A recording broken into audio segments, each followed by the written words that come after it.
오늘은 성탄절입니다. 예수님께서 이 땅에 오신 기쁘고 거룩한 날, 우리 옆에 있는 분들과 함께 인사하십시다. 예수님께서 이 땅에 오셨습니다. 당신을 위해 오셨습니다.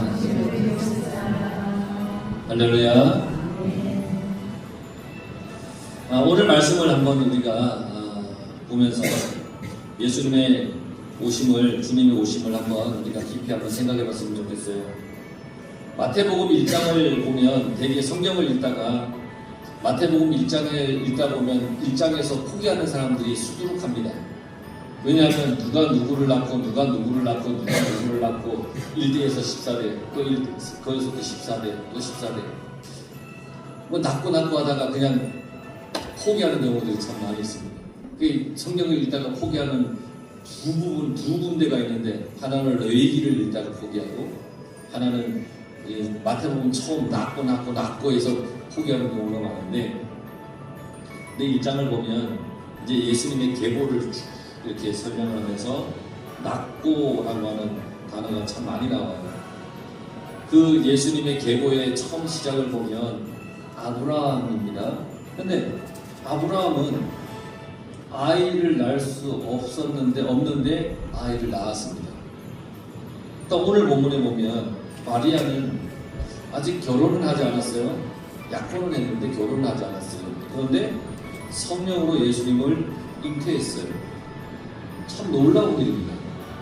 처음에 시작한 이 아브라함은 아이를 낳을 수 없는데 하나님께서 아브라함을 축복하셔서 백세의 아이를 낳았습니다. 그리고 예수님의 계보의 마지막 예수님은 그 마리아가 결혼도 하지 않았는데 아이를 성령으로 잉태하게 되었습니다. 참 놀라운 일입니다. 이런 일은 하나님께서 하지 않으면 일어날 수 없는 일들입니다. 여러분, 하나님은 전능하십니다. 모든 것을 창조하시기 때문에 가능한 일입니다. 성령의 인물들이 누굴 낳고 낳았습니다. 물론 그런 어떤 사람을 낳는 것은 아니지만 우리도 뭔가를 낳으며 살아야 합니다. 생명을 낳기도 하고 죄를 낳기도 합니다. 우리가 낳는 것이 생명을 낳기도 하고 죄를 낳기도 한다는 거예요. 주님의 은혜로 새 생명을 얻은 우리는 또 다른 새 생명을 낳아야 합니다. 주님의 은혜로 살아가는 우리는 새 생명을 낳아야 해요. 새 생명을 낳는다는 것은 살리는 것입니다. 여러분들은 살리는 인생이 되어야 됩니다. 그러면 살리는 삶을 살아가시기 바랍니다. 그런데 때로는 죽음을 낳기도 합니다. 성경에는 형제를 죽인 사람, 아버지를 죽인 사람, 또 이웃을 죽인 사람, 이런 사람들이 나옵니다. 이 모든 상황을 파괴시키는, 주변에 있는 모든 상황을 파괴시키는 그런 죽음을 낳는 그런 사람도 있습니다. 그런데 여러분, 나는 무엇을 낳으며 살고 있는가? 나는 무엇을 낳고 살지? 지금 뭐하고 살지?를 우리는 생각해야 됩니다. 우리는 예수님을 다 믿습니다. 예수님은 생명을 낳으신 분이십니다. 생명을 낳았습니다. 예수님처럼 죽어가는 영혼을 살리는 그런 사람들이 되시길 바랍니다. 죽어가는 사람들을 살립니다. 오늘 말씀은 예수님의 탄생에 관한 이야기인데요. 오늘 말씀 첫 절에 보면 예수 그리스도의 나심은 이러하니라. 예수 그리스도의 나심이 이러하다. 이 나심이라는 것은 이제 아까 얘기했던 계보와 같은 말이에요. 게네시스라는 헬라어는 창조, 탄생을 의미합니다. 이러하니라 헬라어로 후토스인데 앞으로 소개될 그런 방식으로 뭐뭐이다라는 뜻이에요. 그러니까 성령으로 잉태된 사람은 예수님께서 이 땅에 태어나실 텐데 성령으로 잉태되어서 성령으로 잉태되는 방식으로 태어날 것이다 는 겁니다. 그러니까 성령으로 잉태된 사람은 그 누구도 없었다는 얘기입니다. 그 누구도 없었는데 이제 나타날 거라는 겁니다. 예수님의 탄생은 하나님의 창조와 같은 겁니다. 없는 곳에서 아무것도 아닌 흙으로 우리를 지으시고 만드신 하나님이십니다. 그 예수님의 탄생도 마찬가지입니다. 인위적인 방법이 아니라 하나님께서 성령을 통하여 예수님이 이 땅에 오시도록 하신 것입니다. 이전에도 없었고 앞으로도 없는 그런 탄생입니다. 오직 예수님만 이렇게 하신 겁니다. 그래서 계속해서 18절에 보면 그의 어머니 마리아가 요셉과 약혼하고 동거하기 전에, 당시 유대인들의 결혼 풍습은 결혼하기 전에 약혼을 합니다. 뭐 우리나라도 많이 그랬지만 요즘은 이 약혼이라는 게 많이 없어졌긴 했지만 약혼을 합니다. 근데 약혼을 하고 서로 자기 집에 머물다가 1년 정도 이렇게 지난 다음에 이제 이 약혼한 여자가 신랑 집으로 가는 겁니다. 약혼하고 1년 동안은 서로 떨어져 사는 겁니다. 약혼한 상태는 법적인 결합을 얘기하는 거예요. 법적으로 이 사람은 나랑 결혼할 사람, 이 결혼에 준하는 상태입니다. 그러니까 이건 결혼했다라고 봐도 무방한 상태인 거예요. 그러니까 이 가능 외에는 파혼할 수 없는 기혼 상태, 이 유대의 약혼의 의미입니다. 그래서 19절에 그의 남편 요셉이라고 얘기를 했습니다. 약혼을 했는데 요셉을 그의 남편이라고 얘기를 한 거예요. 그러니까 결혼에 준하는 그게 이 시대의 약혼이라는 겁니다. 약혼 기간에는 부부로 인정을 받아요. 근데 함께 살진 않아요. 그러니까 부부관계도 없어요.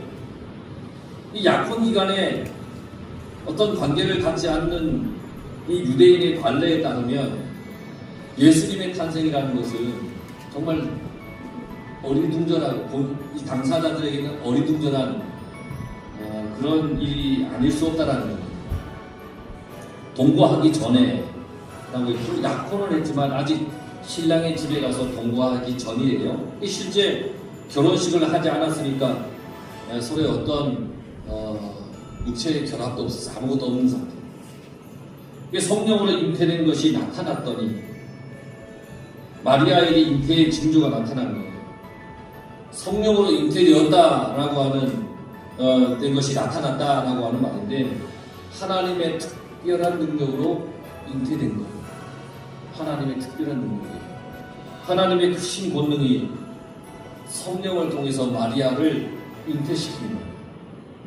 성령으로 잉태되어서 마리아를 통해 이 땅에 오신 예수님은 그래서 완전한 신이시고 완전한 사람이라는 거예요. 신의 모습도 있고 성격도 있고 인간의 모습도 가지고 있고 가장 완벽한 신이며 완벽한 사람이라는 거예요. 이게 성육신입니다. 하나님이 육신이 되어 우리 가운데 오신 겁니다. 예수님은 육신의 모양으로 이렇게 이 땅에 태어나셔서 육신을 지배하는 죄와 사망의 문제를 해결하기 위해 이 땅에 오셨습니다. 예수님은 성령으로 잉태되었기 때문에 인간의 죄성을 가지고 있지 않습니다. 우리는 육신이 육신을 낳았기 때문에 아담으로부터 이어온 그 원죄가 있잖아요. 그런데 예수님은 육신으로 육신을 낳은 게 아니라 성령으로 잉태되었기 때문에 예수님 속에는 그 어떠한 죄성도 없다라는 거예요. 자, 이 일이 아직 결혼하지 않고 약혼한 상태인 마리아에게 일어났습니다. 그러니까 당시 유대법에 따르면 마리아는 죽을 수도 있는 처지에 놓였습니다. 아이를 가졌으니까. 요셉과는 관계없는 아이가 생겼으니까 누군가가 아니면 요셉이 아이 부정합니다 라고 한다면 이 마리아는 죽을 처지에 놓이게 된다는 겁니다. 그런데 잘 보세요. 19절에 보면 그의 남편은 의로운 사람이라. 요셉은 참 의로운 사람이라 했어요. 의로운 사람. 이 말의 뜻은 신과 인간의 법률을 준수하는 사람. 그러니까 하나님의 법, 또 사람 속에서 지켜야 할 법, 이 모든 법을 잘 준수하는 사람, 이게 의로운 사람이라는 의미예요. 그래서 이 요셉이 가만히 끊고자 했다고 했어요. 마리아와의 관계를 가만히 끊고자 했다는 거예요. 율법으로 경건하게 살던 요셉은 마리아의 잉태 소식에 약혼한 그 정원한 관계를 끊으려고 했어요. 가만히 끊으려고 했어요. 가만히라고 하는 말은 비밀이 있어요. 비밀이 끊고자 했다. 최대한 조용히. 그래서 마리아의 관계를 최대한 조용히 끊으려고 했어요. 그를 드러내지 아니하고 라고 했어요. 마리아를 율법에 정한 징벌에 처하지 않게 하려는 뜻이에요. 율법에 따라 살았던 요셉이었죠. 그런데 그럼에도 불구하고 마리아에 대한 사랑이 컸기 때문에 법이 허락하는 범위 내에서 조용히 마리아와의 그 약혼의 관계, 정혼의 관계를 정리할 방법을 찾았겠죠. 마리아에게 피해가 되지 않게 하려고 그렇게 찾았습니다. 자, 이 요셉이 20절에 보면 이 일을 생각할 때 요셉이 지금 이 모든 일을 생각하고 있는 거잖아요. 마리아에게 아이가 생겼어요. 결혼도 안 한 상태. 그러니까 조용히 마리아와의 관계를 끊고자 하는 이런 여러 가지 일을 생각하고 있을 그때에 요셉이 번민하고 있을 때, 고민이 깊어졌을 때, 인간적인 번민과 슬픔이 컸을 때 굉장히 슬펐을 거 아니에요. 굉장히 마음이 번민이 가득했을 것 아니에요. 그때에 주의 사자가 현몽하여 이르되 이 꿈속에서 나타났어요. 주의 천사가 나타났어요. 이렇게 큰 번민과 고민 가운데 있는 요셉에게 하나님의 사자가 나타나는 거예요. 한글 성경에는 번역되어 있지 않지만 이 원어 성경에 보면 이 20절 말씀에 처음이 이두라고 하는 단어로 시작합니다. 이 이두라고 하는 단어가 뭔 뜻이냐면 보라 감탄사예요. 그러니까 요셉은 마리아와의 파혼 문제를 이제 곰곰이 지금 생각하고 있잖아요. 어떻게 하는 것이 가장 현명한 방법일지를 고민하고 있었어요. 그때 주의 사자가 나타났어요. 그러면서 하는 얘기가 뭐냐면 봐라 요셉. 그러면서 마리아의 잉태에 대한 모든 비밀에 대해서 알려주는 거예요. 요셉 봐라 요셉. 요셉이 가져야 할, 또 품어야 할 마음과 행동을 주의 사자가 나타나서 가르쳐 주는 거예요. 지금 막 번민하고 있고 고민하고 있는데 주님의 사자가, 하나님의 거룩한 천사가 나타나서 지금 가르쳐 주는 거예요. 우리가 인생에서 만나는 큰 고뇌와 슬픔으로 낙심해 있을 때, 여러 가지 일로 힘들어할 때 주님은 우리에게 다가오셔서 말씀하십니다. 이것 봐 진태가, 이것 봐 여러분들의 이름을 부르신 거, 이것 봐 진태가, 너 고민하고 있지, 너 고민하고 있지, 너 힘들지, 지금 괴롭지. 그러면서 주님께서 나타나셔서 나를 부르시면서 하나님의 뜻과 다른 결정을 하려고 하는 그 순간 하나님 뜻이 무엇인지를 우리에게 가르쳐 주신다는 겁니다. 우리는 어려운, 괴로운, 번민의 문제가 생기면 주님의 뜻과 관계없이 내 뜻과 내 생각을 가지고 그 문제를 처리하려고 할 때가 너무너무 많잖아요. 이 요셉도 그렇게 했잖아요. 그런데 주님의 천사가 나타나서, 하나님의 천사가 나타나서 이것 봐 요셉, 그가 그렇게 생각하는 건 아니야. 지금 이 현상은 이러이러해서 나타난 거야 라고 가르쳐 주었다는 거예요. 그게 20절 말씀에 보면 다윗의 자손 요셉아 내 아내 마리아 데려오기를 무서워하지 말라. 그에게 잉태된 자는 성령으로 된 것이라. 다윗의 자손 요셉아 마리아가 낳게 될 예수는 다윗의 혈통에서 오시게 될 메시아라는 겁니다. 그걸 가르쳐 주시는 겁니다. 너 다윗의 혈통이잖아. 너 성경 알잖아. 구약의 말씀 너 들어서 알지. 다윗의 자손에서 예수님이 나와. 너 다윗의 자손이잖아. 다윗의 자손 요셉아.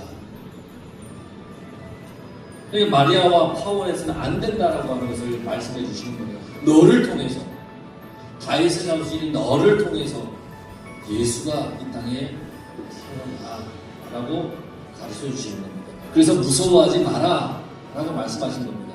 여기서 무서워하지 마라 라고 하는 것은 두렵다는 뜻도 있지만 주저하지 마라는 얘기입니다. 주저하지 마라. 마리아 데려오기를 주저하거나 망설이지 마라는 뜻입니다. 그에게 잉태된 자는 성령으로 된 것이라, 이걸 가르쳐 주셨어요. 마리아를 데려오기를 주저하지 말아야 할 이유를 얘기해 주는 거예요. 지금 마리아 뱃속에 있는 그 아기는 성령으로 잉태된 것이다. 마리아가 임신한 것은 부정에서가 아니라 성령으로 인해서 잉태된 것이다. 마리아가 낳게 될 이 아이는 육체적 탄생이 아니라 심적인 탄생이다. 그걸 지금 가르쳐 주시는 거예요. 그래서 21절에 아들을 낳으리니 이름을 예수라 하라. 이는 그가 자기 백성을 그들의 죄에서 구원할 자다. 23절 24절 요셉이 잠에서 깨어 일어나 주의 사자의 분문대로 행하여 그의 아내를 데려왔으나 아들을 낳기까지 동침하지 아니하더니 나오의 이름을 예수라 하더라. 요셉은 하나님의 이 사자의 말씀대로 행하였습니다. 너 마리아 데려오기를 주저하지 마. 왜냐하면 마리아가 부정에서 아이를 잉태한 것이 아니야. 이건 성령의 일이야. 그러니까 너 아무 염려하지 말고 주저하지 말고 망설이지 말고 지금 마리아와 조용히 파혼하고자 했던 그 마음을 다 접고 하나님의 뜻을 따라라 라고 지금 요셉에게 가르쳐주고 있는 거예요. 아까 요셉이 어떤 사람이라고 그랬죠? 요셉은 의로운 사람이다. 여러분 의로워야 합니다. 의롭게 사는 것이 어떤 걸까요? 의롭게 사는 것은 믿음으로 사는 겁니다. 옳게 사는 건 아닙니까? 의로운 게. 또 옳게 사는 것은 믿음으로 사는 겁니다. 요셉이 이렇게 했습니다. 드러내지 않고 가만히 끊고자 하여 라고 했잖아요. 드러내지 않고 가만히 끊고자 했어요. 요셉은 의로운 사람이에요. 의로움은 덮어주는 마음에 가만히 끊고자 했어요. 보통의 사람이면 사방팔방 떠들어댈 거 아닙니까? 부정한 여자라고 그냥 그럴 거 아닙니까? 화가 나고 신경질하니까. 근데 요셉은 의로운 사람이에요. 그래서 이 마리아의 허물을 본인이 생각할 때는 허물이라 생각했잖아요. 그러니까 그 마리아를 조용히 덮어주려고 하는 그런 마음이 있었어요. 의로워서. 요셉이 마리아를 생각하는 마음은 율법대로 처리할 수도 있었잖아요. 어떤 사람과 불법을 저질렀는지 밝히고 싶은 그런 마음도 있을 수 있잖아요.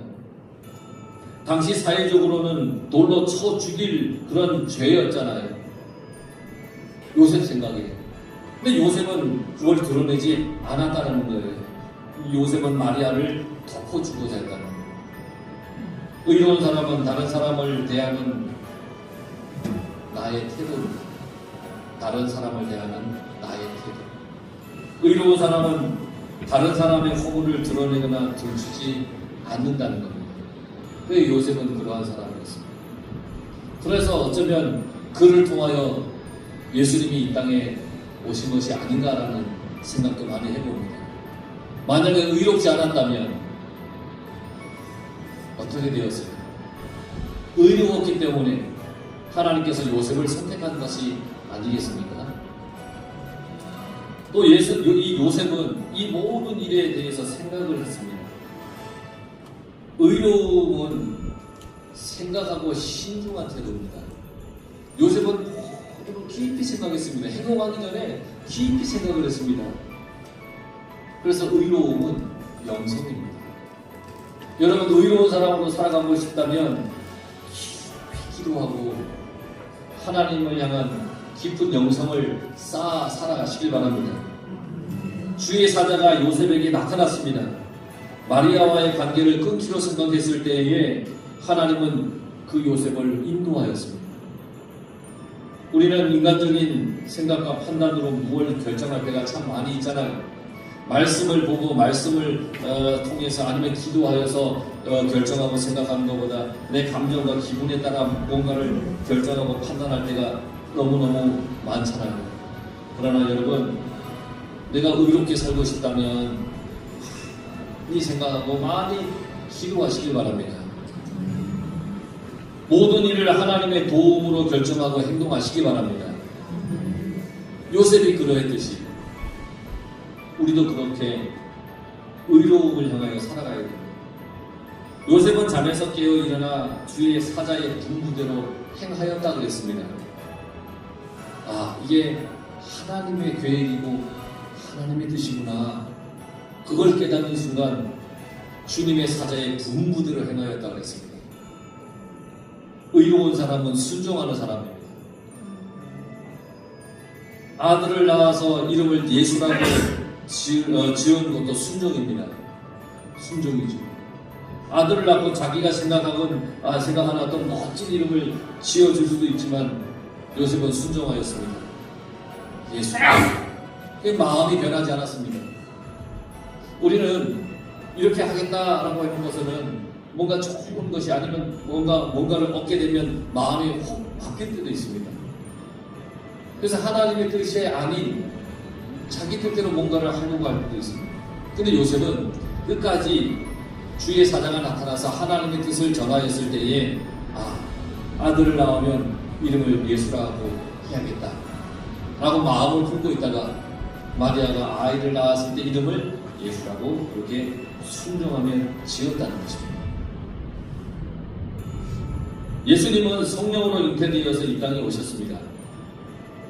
믿음의 사람 마리아와 요셉을 통해 이 땅에 오셨습니다. 이러한 믿음과 의로움을 통해서 하나님의 뜻이 이루어져 가는 것입니다. 그래서 예수님이 자라나시고 그리고 십자가의 거룩한 속죄물까지 예수님께서 이 땅에서 이렇게 살아갈 수 있었던 것이 이 마리아와 요셉, 특히 요셉의 결단과 순종의 시작에서 비롯되었다는 것입니다. 여러분, 하나님의 뜻을 우리가 이루어갈 때, 하나님의 뜻을 우리가 행하여 갈 때 항상 내가 의로운 사람으로 준비되어 있으면 하나님은 언제든지 우리를 통하여, 여러분을 통하여 하나님의 거룩한 일들을 이루어 가신 그런 분이십니다. 그러니 나 또한 이 요셉과 같이 의로운 사람으로 살아가고 완전할 수는 없지만 그래도 최선을 다해서 의롭게 살아갈 수 있도록 용서할 수 있고 덮어주고 순종하고 그리고 하나님의 말씀이라면 아멘하고 깊이 생각하고 기도하고 깊은 영성을 쌓아서 하나님의 거룩한 자녀로 믿음의 자녀로 여러분 모두가 살아가시기를 간절히 축원합니다. 기도하겠습니다.